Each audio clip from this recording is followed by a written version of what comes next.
Tauhan ng PNP Highway Patrol Group, binangga at tinakbuhan ng SUV sa South Luzon Expressway. Babae sa Antipolo, nabundol ng MPV. Nakabagang driver, sinubukan tumakas pero hinabol ng mga nakasaksi. Ilang taga-Talisay, Cebu na naghahanda pa man din sa pasukan, nasunugan. Dating Senate President Franklin Drilon, sinabing dapat pumagitna ng Pangulo sa sigalot sa Senado.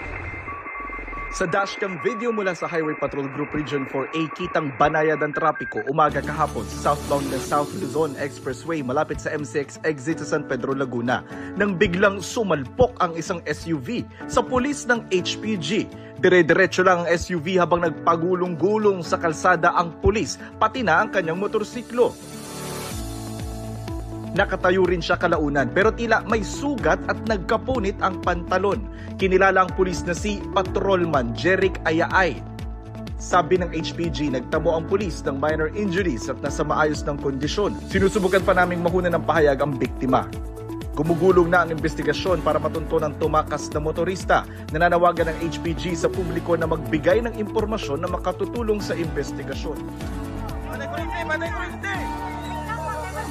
Magkakatabi at gawa sa light materials ang 11 bahay na natupok mag-aalas 11 ng umaga kahapon sa Sitio Cruzan, Barangay Bulacau, Talisay City sa Cebu. Nangyari ang sunog habang abala mga pamilya sa paghahanda para sa pasukan. Paspas kayo eh. Pagsuod ako, pagkuha ako sa akong mga requirements dito suod. Diha naman kayo, ako lang yung gidadali kuha kayo para lagi masalba. Pasukan na naman. Mayroong mga mag-aaral na excited tulad ng incoming kinder pupil na si Bianca na nakabisita kamakailan sa kanyang magiging classroom. Ready na ang mga gamit niya pang eskwela. Tuwa nga siya kasi may nakita siyang mga laruan. Sabi niya, Mama, maglalaro ba kami dyan? Uy, po, maglalaro kayo dyan minsan. Bagaman magkakahiwalay ng kapangyarihan, ang magkapantay na sangay ng pamahalaan mula ehekutibo, legislatura at judikatura.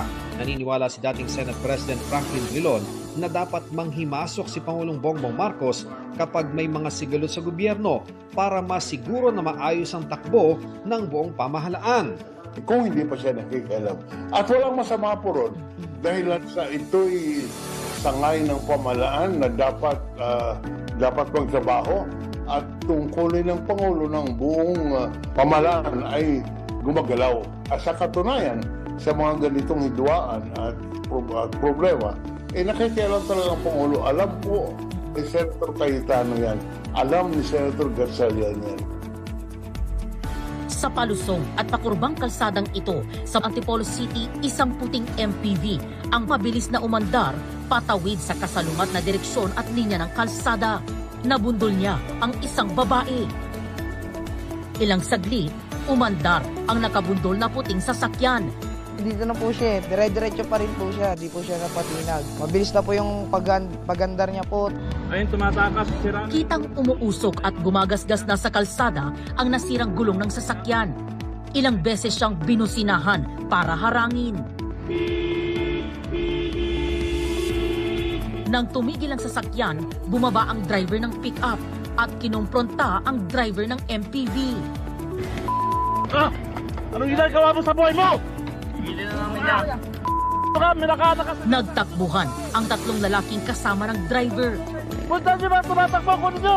Pinababa ng humabol na concerned citizen ang driver. Ayan o yung itsura na sasakyan o. Basag yung windshield. Yung babae nabangga sa taktak, nagja-jogging. Isang patay na daga ang tumambad sa tapat mismo ng bahay ng tricycle driver na si Leopoldo sa Rojas District, Quezon City. Paalala ito ng banta pa rin ng leptospirosis sa kanilang lugar. Dumating nga sa puntong tinamaan siya ng leptospirosis. Siyempre manghihina ka ganon. Mabuti na lang agapan. Si Margie na nakatira sa tabing ilog, inaalala rin bukod sa leptospirosis ang dengue. Nag-i-spray po kami tapos naglilinis para walang lamok. Pinag-aaralan na ng Japan ang iba't ibang paraan para mas mapadali ang application ng visa para sa mga Pilipino. Ay kay Japanese Ambassador Endo Kazuya, malayo ng narating na ugnayan ng Pilipinas at Japan na sentro ang people-to-people exchange. Mula June 2024, niluwagan na raw ng Japan ang kondisyon para sa multiple entry visa ng mga Pilipinong merong substantial level of income. Visa exempt na rin mula October 2024 ang mga Pinoy na may hawak na diplomatic passport. Dahil sa pagdami ng visa application, nagbukas na rin ang Japanese Embassy ng Visa Application Center at e-visa system para naman sa mga sasali sa package tours ng ilang designated travel agencies. Nang tanungin kung posible ba magkaroon ng mas madaling travel arrangements gaya ng visa-free entry sa hinaharap, sinabi ni Endo na dumaraan na ito sa maingat na pag-aaral.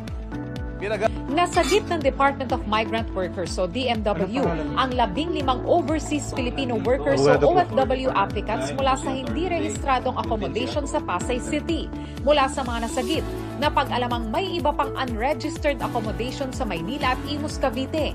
Nang salakay ng DMW, nasagip nila ang 206 na OFW applicants. Makikita mo, siksik sila sa isang napakaliit na kwarto, hindi tama ang pagkain, yung safety nila kapag ka nagkasunog na po. Tuwing walang humpay ang ulan, baha agad sa ilang bahagi ng Barangay Tatalon, Quezon City. At ngayong opisyal ng tag-ulan, kabado ang mga residente. Hassle po kasi siyempre, papasok ka ng trabaho, o di ba? Naka-shoes ka. Yung dadaanan mo ng mababasa po yung shoes ko. Yun, yung pants ko, nababasa. Sa may Villa España to sa barangay, lagpas tao ang inaabot ng baha. Bawat pitik ng PC nagiging guhit sa bagong linis at bagong pinturang pisara. Ang pagiging blackboard painter, kabuhayan ng 73-year-old na si Rodi Gatan mula pa noong 1998. Ang ginagawa namin po, nadikitan ng tape kasi yan, tinatanggal namin tape bago namin i-repaint. Kasunod ng regodon ng liderato ng Senado noong Miyerkules, 2 senador ang nagsasabing sila ang Senate President, sina Senador Win Gatchalian at Senador Alan Peter Cayetano, ang kani-kanilang grupo. Nagsasabi rin na sila ang mayorya. Sa gitna nito, sinabi ng grupo ng mga empleyado ng Senado ang sandigan ng mga empleyadong nagkakaisa sa adhikain ng demokratikong organisasyon na nababahala sila sa sitwasyon sa Senado. Bilang public servants at career employees, patuloy silang nagtatrabaho kahit walang kasiguraduhan sa liderato.